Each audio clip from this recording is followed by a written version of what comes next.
안녕하세요. 오늘은 웨스트민스터 대요리문답 45번째 강의를 시작하겠습니다. 오늘 다룰 내용은 173번서부터 176번까지 질문과 답변이 되겠고요. 주로 내용은 성찬에 관한 내용이 되겠습니다. 성찬 부분을 이제 거의 정리하는 내용들이 되겠습니다.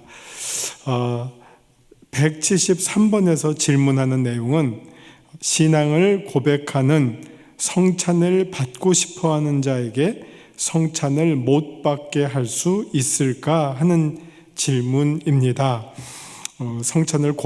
신앙을 고백하는 그리고 성찬을 받고 싶어하는 자에게 우리가 성찬과 세례의 참여의 조건이 신앙이라고 얘기했는데 신앙을 분명히 고백을 해요.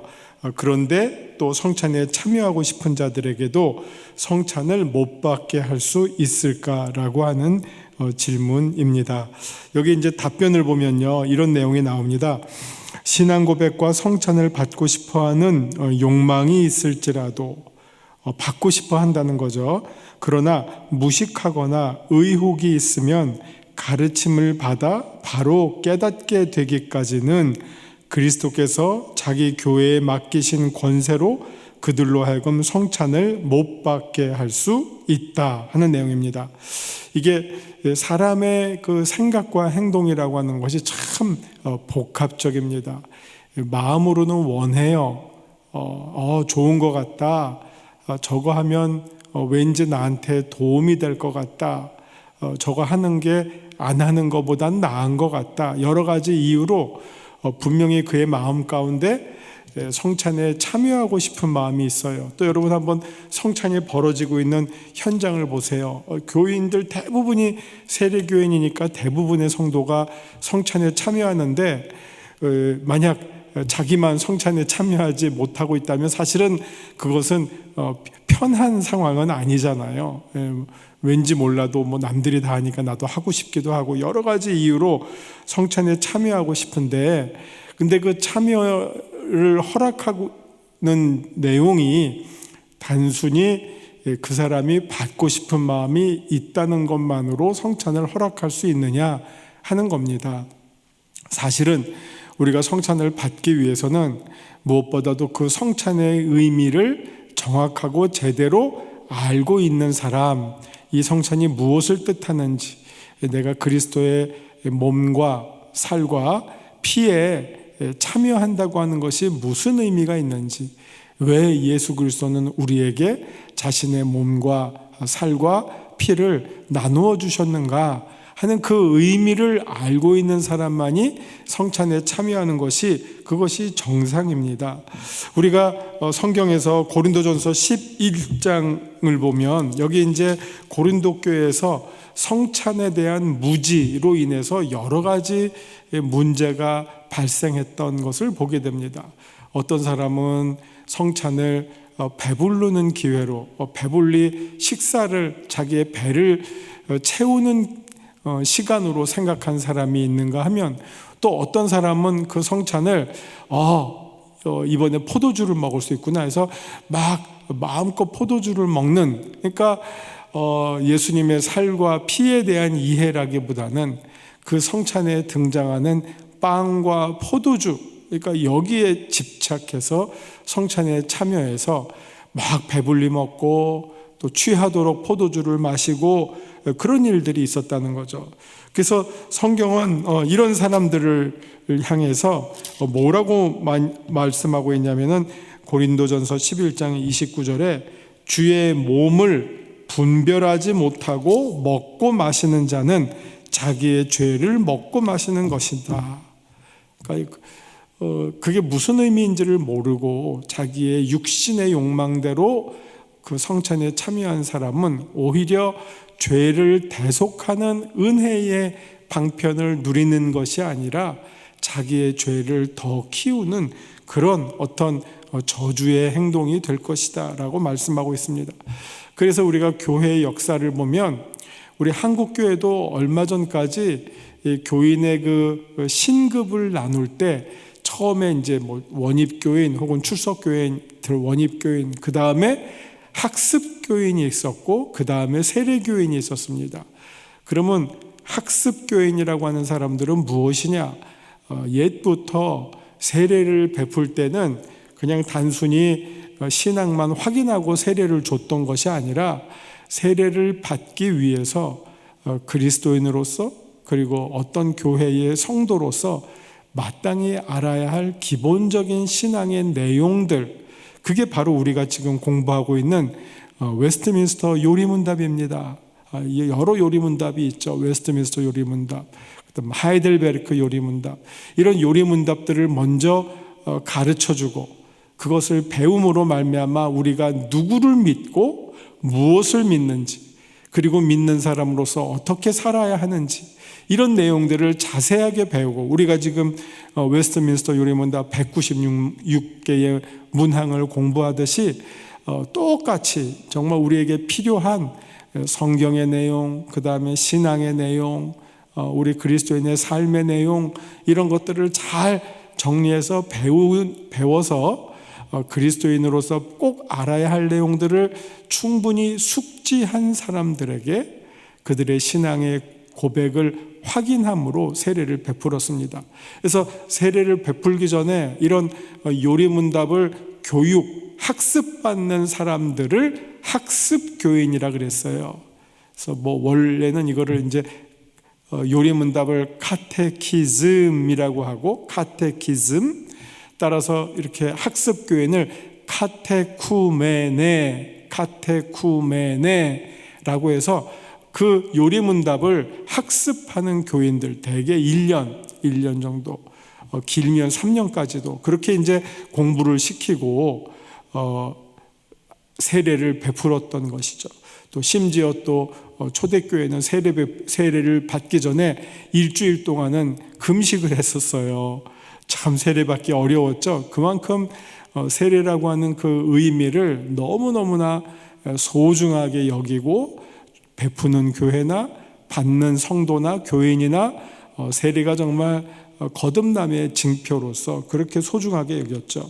그래서 이 세례라고 하는 것은 내가 받고 싶은 성찬이라고 하는 것도 받고 싶은, 참여하고 싶은 열망대로 하는 것이 아니라, 세례받은 성도가 이 성찬에 참여할 때 그 성찬의 의미를 잘 깨닫고, 이제 또 의미를 깨닫는 것뿐만 아니라 또 교회에서 성도들에게 행했던 징벌, 어떤 징계 가운데 아주 대표적인 징계가 뭐냐면 수찬정지라고 하는 징계가 있었어요.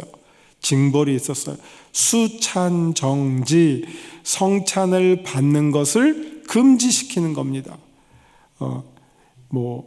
거의 과거에는 매주 혹은 한 달에 한 번씩 혹은 격주 이렇게 자주 성찬을 했기 때문에 그 성찬을 통해서 온 교회 교인들이 우리는 하나다라고 하는 것을 확인하고 경험하고 누리는 시간이거든요. 거기서 일시적으로 정지를 시키는 거죠. 참여를 금지시켜요. 그러면 정말 어떻게 보면 그게 교회 안에서 이루어지는 왕따죠. 왕따. 너는 당분간 성찬을 받을 자격이 없어. 여러 가지 이유죠. 크고 작은 어떤 불미스러운 일이라든지 성도로서 바람직하지 않은 행동을 한 것이 이제 알려졌다든지, 그래서 일정 기간 동안 참회와 훈육의 시간이 필요할 때 그 훈육의 사인으로서 무엇을 교회에서 행했느냐? 제일 무서운 거는 출교가 되겠지만, 출교보다는 훨씬 약하지만 그러나 성도들에게 경고를 주고, 교인들에게 경고를 주고, 참회의 기회를 주고, 깨달을 수 있도록 어떤 그 일정 기간의 시간 동안에는 수찬정지라고 하는 그런 교회의 징벌을 통해서 성찬에 참여하지 못하게 했습니다. 본인이 아무리 참여하고 싶어도 교회에서 금지를 시키는 거죠. 그런 경우도 있다고 하는 겁니다. 우리가 성찬이라고 하는 것은 단순히 내가 받고 싶어서 받을 수 있는 것이 아니라, 또 받을 수 있는 어떤 어떤 성경과 신앙의 지식에 관한 요구도 있고, 고백에 대한 요구도 있고, 또 삶의 거룩성, 성도로서의 합당한 삶을 어느 정도는 유지해야지 성찬에 참여할 수 있는 조건이 된다 하는 것을 우리가 확인할 수 있습니다. 자, 두 번째, 그 다음 질문 174번. 성찬식 거행 당시에 성례를 받는 자에게 요구되는 것은 무엇입니까? 여기 답을 보시면 모든 거룩한 경외심 그리고 조심스러움과 하나님을 앙망함이다. 하나님을 앙망함. 그러니까 눈을 들어 위에 계신 그리스도를 바라보는 거죠. 이게 성찬에서 이게 하나님을 앙망함이라고 했는데 이게 한글로 써 있는데요. 이거를 유명한 교회의 용어가 있습니다. 성찬의 용어가 있어요. 이게 수르숨 코르다 하는 거예요. 수르숨은 앙망하다, 이렇게 앙망하다. 코르다는 마음이에요. 마음을 위로 향하라 하는 거예요. 왜 우리의 마음을 위로 향합니까? 성찬할 때 이렇게 떡과 잔을 보지만 우리의 마음이 위로 향해요. 그러면 뭡니까? 이 성찬은 무슨 시간이라고 우리가 생각하면 될까요? 그리스도의 살과 피를 우리가 함께 먹음으로 마심으로 그리스도와 연합하는 시간이죠. 이거는 구체적인 먹음과 마심, 그리스도의 살과 피를 먹음과 마심을 통해서 그리스도와 하나가 되는 시간이란 말이에요. 근데 그 그리스도와 하나가 되는 시간, 연합하는 시간인데 지금 그리스도가 어디 계십니까? 지금 떡 안에 계십니까? 잔 안에 계십니까? 지금 그리스도는 하나님 우편에 계시죠. 하늘나라 하나님 우편에 계시죠. 그래서 우리가 떡과 포도주를 먹고 마시면서 그리스도를 연합할 때 우리의 마음의 눈을 하나님 우편에 계신 그리스도를 바라보면서 그리스도와 하나가 되고자 하는 그 마음가짐, 주여, 그러니까 내 마음을 주께로 향합니다, 이런 거죠. 그래서 위에 계신 주님과 내가 하나가 되는 사건, 그런 의미로 성찬식 거행할 때는 하나님을 앙망함, 수르숨 코르다, lift up your heart, 이게 되겠죠. 너의 마음을 들어서 위로 향하라. 이게 제일 어떻게 보면 중요하죠.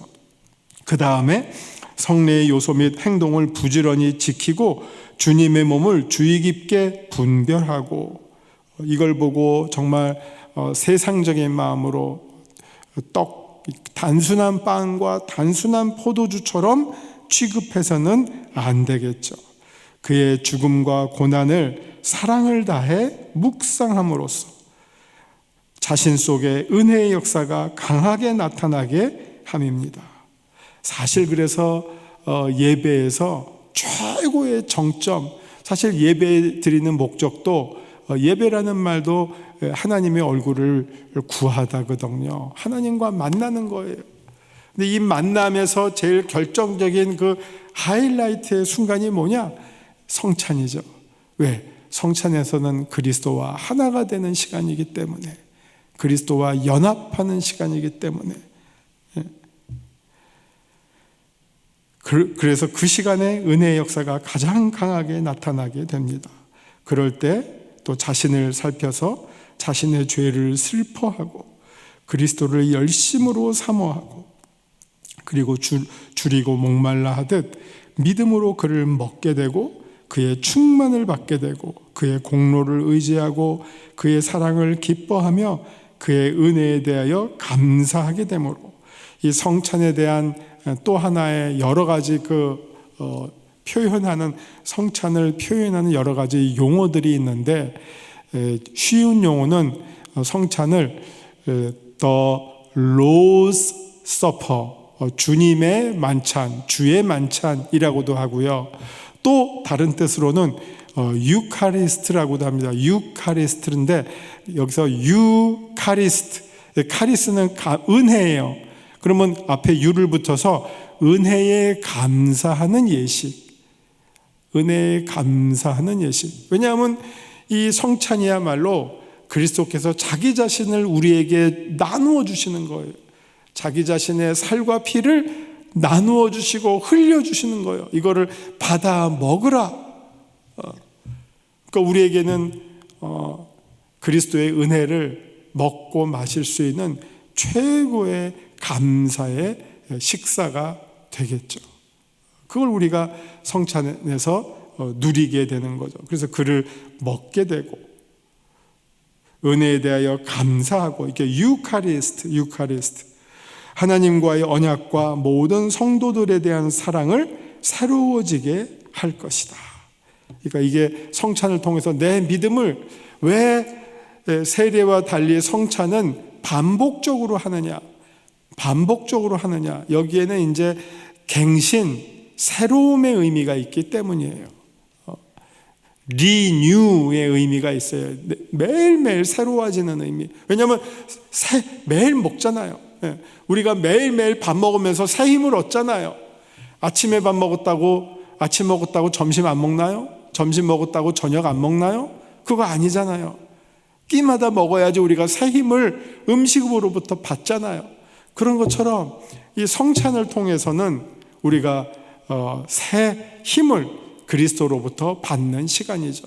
여러분, 오늘은 이게 별로 여러분들에게 크게 의미가 다가오지 않았겠지만 종교개혁 이전을 한번 생각해 보세요.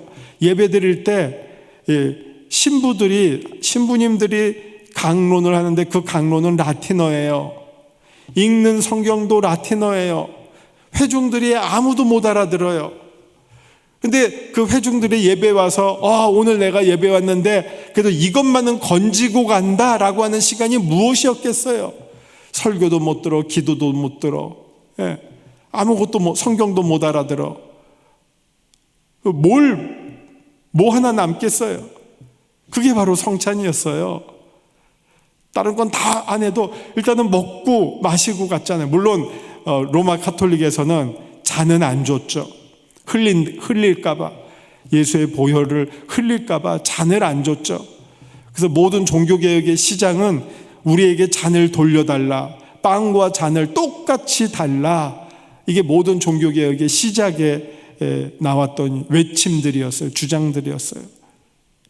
그러니까 모든 성도들이 하나도 못 알아들었지만 그들이 확인할 수 있었던 시간 단 하나가 있었다면 성찬식이 그들이 하나님의 은혜를 받는 수단이었고 길이었다 하는 것을 우리가 기억해야 합니다. 그래서 적어도 그 시간을 통해서 옛날에는, 종교개혁 전에는 그 시간을 통해서 성도들이 깨닫고 새로워질 수 있었다 하는 겁니다. 그 다음에 이제 175번, 성찬의 성례를 받은 후에 그리스도인들의 의무는 어떠한 것인가? 답, 성찬의 성례를 받은 후에 그리스도인들의 의무는 성찬식에서 어떻게 행동했으며 또한 무슨 은혜를 받았는지 심각하게 숙고하여야 할 것이다. 만일 소생함과 새로워지는 것, 그리고 위로를 받았으면 그 다음 뭘 해야 됩니까? 하나님을 찬송하고 우리가 받은 바 은혜가 계속될 것을 빌며 뒷걸음질하지 않도록, 뒤로 물러나지 않도록 주의하고, 또 하나님께 맹세한 것들을 지키는 일들, 그런 것들에 더 힘을 써야 할 것이다.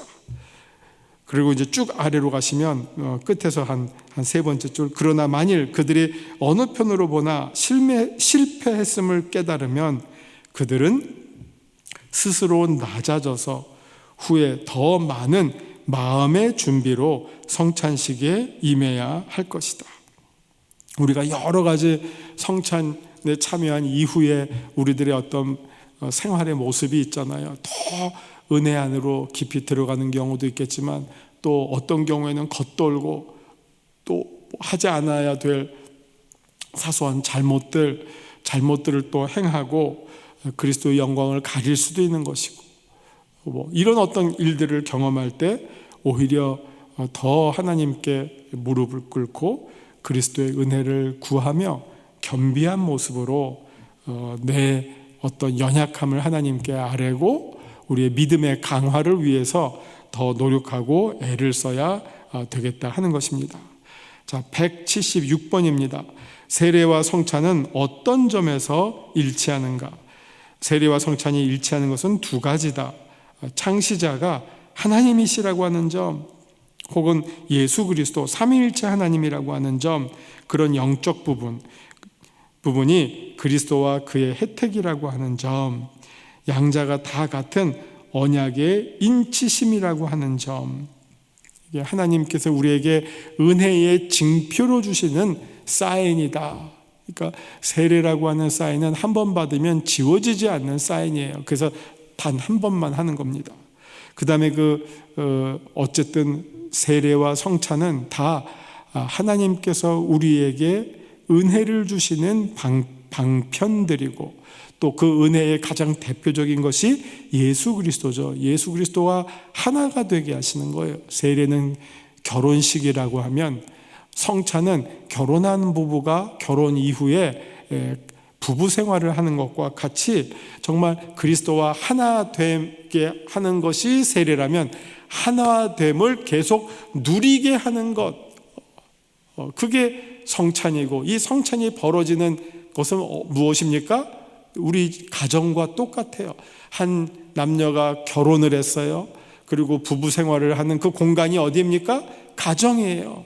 그리고 가정을 통해서 또 자녀가 생겨나는 거 아닙니까? 똑같이 우리가 세례하고 세례받고 성찬을 우리가 누리고, 그것을 통해서 성령의 열매들을 우리의 삶을 통해서 맺어나가는 것, 이것이 성도들의 삶이라고 할 수 있겠죠. 그래서 이 그리스도와의 연합을 통한 하나님께서 우리에게 주시는 은혜의 기회들, 방법들, 이 점에서는 세례와 성찬이 같다.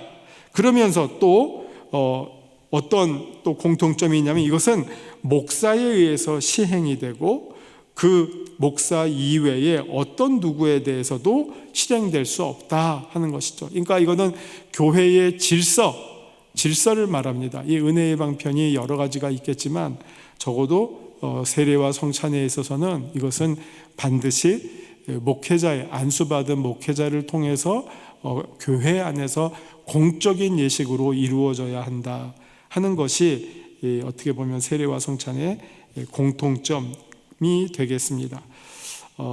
과거에 키프리아누스라고 하는 그 교회의 교부가 교회 밖에는 구원이 없다라는 말을 했습니다. 혹시 들어보신 분 계실지 모르겠어요. 교회 밖에는 구원이 없다. 그때 키프리아누스가 생각했던 교회는 어떤 의미의 교회냐?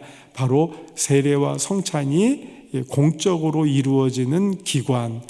따라서 세례와 성찬을 떠나서는 구원을 받을 수 있는 길이 없다 하는 것을 강조했었습니다. 오늘날은 우리가 그 의미를, 세례와 성찬의 의미를 과거보다 많이 약화해서 이해하고 있는데, 사실은 옛 초대교회 이후에는 대부분의 성도들이 문맹이었고, 또 모든 예배도 사람들이 알아들을 수 있는 모국어나 일상의 언어가 아니라 라틴어로 진행이 되었기 때문에 그들이 은혜를 경험하고 누릴 수 있는 시간은 이 성찬 예식, 세례와 성찬 외에는 실질적으로는 없었습니다. 그래서 고대의 초대교회의 구원론은 모든 사람들이 다 세례가 무엇이냐, 성찬이 무엇이냐, 이것을 설명하는 것이 구원이었어요. 그러다 이제 종교개혁 이후에 세례와 성찬보다도 어떻게 보면 믿음 그리고 성경, 이런 부분들이 더 강조가 되면서 구원의 축이 세례와 성찬으로부터 우리의 신앙 고백하는 그 살아있는 믿음과 또 우리의 신앙의 근거가 되는 성경을 강조하는 경향으로 좀 축이 옮겨진 면이 있지만, 그러나 여전히 세례와 성찬은 우리의 구원에 있어서 매우 필수적인 하나님의 은혜의 길들이다 하는 사실을 꼭 기억하셨으면 좋겠습니다. 따라서 세례와 성찬은 교회가 반드시 해야 할 중요한 책임적 직무다라고 말씀드릴 수 있겠습니다. 가능하면 성찬도 매 예배 때마다 성찬을 하는 것이 제일 좋습니다. 근데 이제 그게 너무 사실은 좀 쉽지 않은 일이다라고 생각하시면 뭐 절기별로 혹은 한 달별로 거행하는 경우가 요새는 그래도 그나마 많이 부흥이 되고 있는 점이 다행이라고 하겠습니다. 너무 성찬을 소홀히 하는 것도 바른 성경적 입장은 아니다 하는 것을 말씀드립니다. 자, 이제 오늘은 세례와 성찬에 대해서 마지막 정리하는 내용, 물론 이제 질문 하나가 또 남아있지만 그 질문 다음 주에 하면서 이제 세례와 성찬 부분이 오늘로서 마무리가 되겠습니다. 여기까지 하겠습니다. 기도하시겠습니다. 하나님 아버지, 주님께서 우리에게 은혜의 통로로 세례와 성찬을 허락해 주셨습니다. 이것을 누리는 것이야말로 성도들이 이 땅에서 천국을 맛보고 또 구원받은 성도들이 그 예수 그리스도와 연합할 뿐만 아니라 모든 성도들이 하나가 되는 참으로 놀라운 축제의 시간입니다. 우리에게 주신 이 하나님의 아름다운 선물을 모든 성도들이 귀하게 여기게 하시고 소중하게 여기게 하시고 감사함으로 받게 하여 주옵소서. 예수님 이름으로 기도합니다. 아멘.